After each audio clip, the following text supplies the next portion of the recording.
Connie Ferguson, my husband infected me with STI 8 times. People tend to walk out on relationships or marriage for reasons as small as being cheated on once.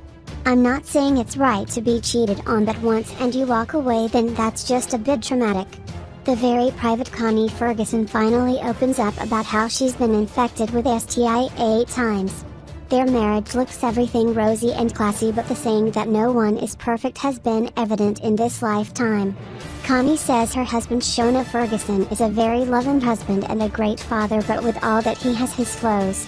Temptation can easily mess with our men, and they need us to be strong when that happens. All men cheat, but what's important is the respect and love he shows and gives to you even in moments of weaknesses of being tempted. When women see a happy marriage going from strength to strength, they will do anything to try and destroy it, but I'm more focused on leaving a legacy for our kids. Everything else don't matter. You